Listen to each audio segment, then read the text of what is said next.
its best to bring together both parties. And we have done our best to bring both parties together. Russian and Ukrainian foreign ministers have convened in Antalya with the participation of my own foreign minister as well.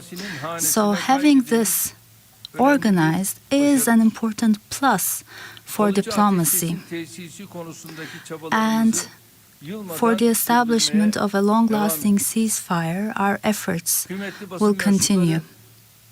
Esteemed members of the press, in our talks that we held today, we've talked about many other matters as well. And in these turbulent times we're going through, with Germany, we have our high-level negotiation mechanisms in place, which we need to activate. And in our high-level strategic council meeting now, it's Germany's turn, and I do hope that our ministers will get together as soon as possible, and the high-level strategic council meeting will be held in Turkey as soon as possible. As members of the G20, our economic cooperation will be fortified further to everyone's benefit in the future.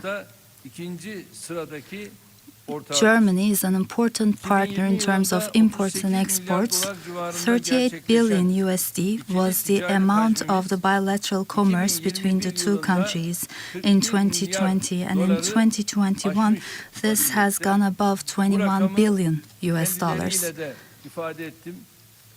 I have talked about this with Mr. Scholz as well, and we are well determined to make it 50 billion US dollars. Renewable energy, fight against climate change, green resources, AI and digitalization will be some of the areas of focus for us, and I'm sure that we will bolster our ties in those areas. Humanitarian aspect is another important aspect. In tourism, we want to have the figures prior to the pandemic this year. And as you know, the two countries that are important for us, especially in tourism, are Russia and Germany. So our ties in terms of tourism with Germany will, I'm sure, be continuing. 3 million people of Turkish origin live in Germany, and they are a common diversity for both countries. Last October, Turkey-Germany workforce deal commemorated its, or marked its 60th anniversary. And this has helped Germany become a prosperous country. So the Turkish people in Germany have been very beneficial in the establishment of Germany. So with also in terms of the fight of COVID-19, Özlem Türeci and Uğur Şahin have been a source of honor for both Germany and Turkey. For the Day of Medicine, the 14th of March, I'd like to mention their names and thank them very much once again on behalf of this opportunity. Esteemed members of the press, we find it very important to have close ties with Germany in our region. What's been happening recently has shown that Turkey plays a key role in terms of areas like security and energy. Germany has a leading role in the EU, is one of the leading countries in the European Union. So our German friends hopefully will continue to show their collaborative efforts in moving the Turkish-EU ties further. And especially in the field of education, the Turkish German University in Istanbul is of particular importance to us. It is an important springboard for us. And with esteemed Chancellor, we have talked about this university in particular, and Mr. Scholz has also said that a department of theology can be established in the university, and that the German side of the university will be also founded as soon as possible. So when you look at the contract, this is part of the content anyway. And by taking this step, also on the German side, we would like to have a Turkish-German university as soon as possible and compensate the gap in the field of theology there. And Mr. Chancellor will have a look at that, and we will take the necessary steps. In terms of the special representatives, I have appointed two of our friends. Mr. Ibrahim Kalın is going to continue his post, and with Mr. Kalın, we'll also have the MP, Mr. Çağatay, fulfilling that responsibility. And esteemed Chancellor will also appoint two people and will introduce them to each other. Dankeschön.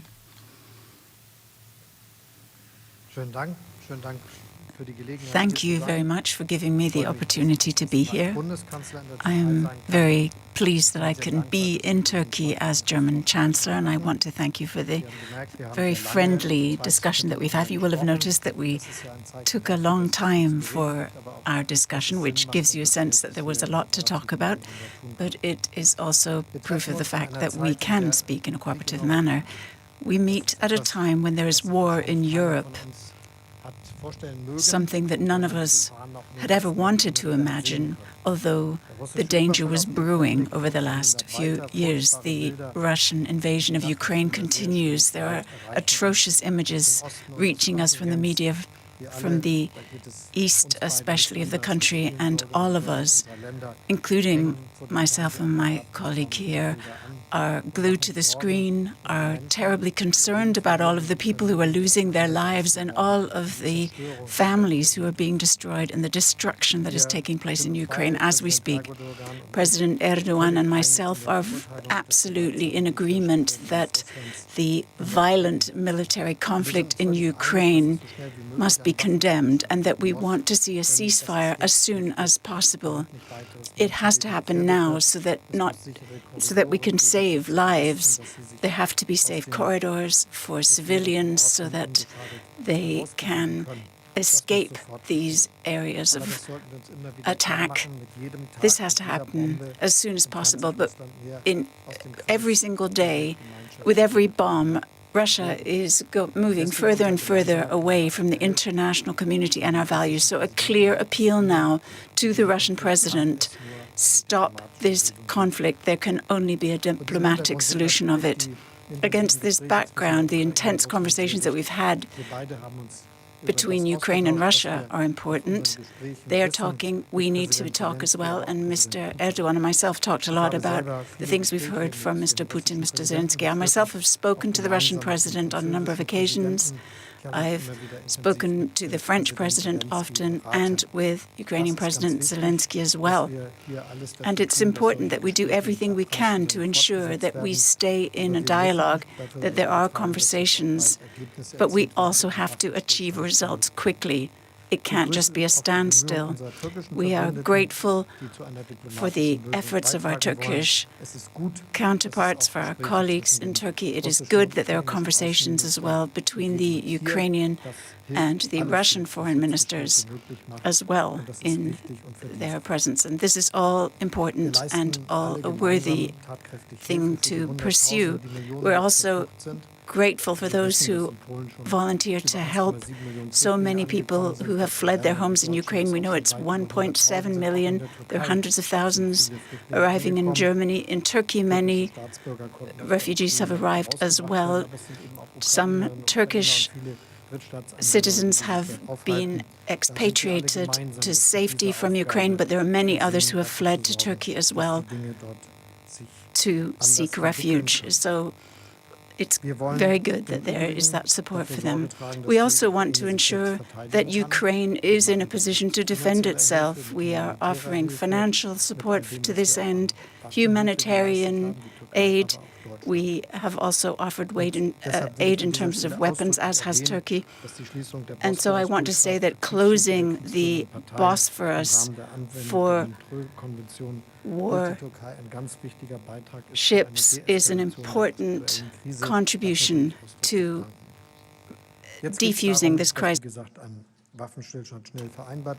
And we are pushing, as I said, with my colleague to achieve a ceasefire to get out of this conflict. Now, what's important now is to say that the territorial integrity and sovereignty of Ukraine are non-negotiable, and the violation of the sovereignty of Ukraine is a violation of international values. And, of course, it's important that as NATO allies, the two of us work together as to our countries, and we have discussed the change to our security framework as well. And I have also informed Mr. Erdogan, President Erdogan, that along the east flank of the NATO territory, we are reinforcing our strengths there. There's air policing as well of Romania. Turkey is also doing its bit here, and we will continue to do this in the future. What's important for us is to say that there's one thing we have to understand, that the violent, flagrant breach of international law that Russia has carried out here means that we need to be strong enough to hold our ground, which is why we need to ensure that we have a strong defense capability. You know that Germany has put together an additional fund of 100 billion euros in order to increase our defense capability in Germany and to ensure that we are able to guarantee the security that we want guaranteed. We also talked about economic cooperation, and indeed there is a great deal of room there for improvement. The Turkish president has already informed you of some of our agreements. We want to establish specific dialogue, regular dialogue options in order to take this even further. This is important, but not just for Germany and Turkey in this sphere, but also between the European Union and Turkey. Obviously, energy cooperation is at the top of our list. You'll be aware of the fact that Germany has set itself the ambitious aim of phasing out fossil fuels very quickly in not even 25 years, less than that. That means for power generation from renewables, wind, offshore, onshore, and solar are capacities we need to improve as well. We're going to have to import some power too, and we'll have to cooperate with others.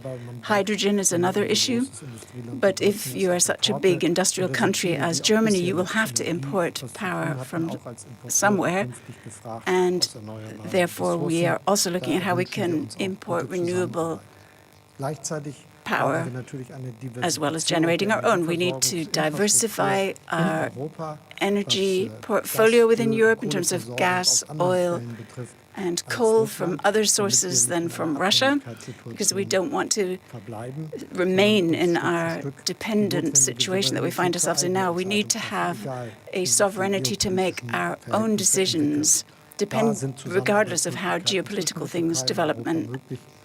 And this is important in terms of working together with Turkey, but also working together with others as well, setting up LNG terminals, for example, on our coasts as well, that will make it possible for us to import gas.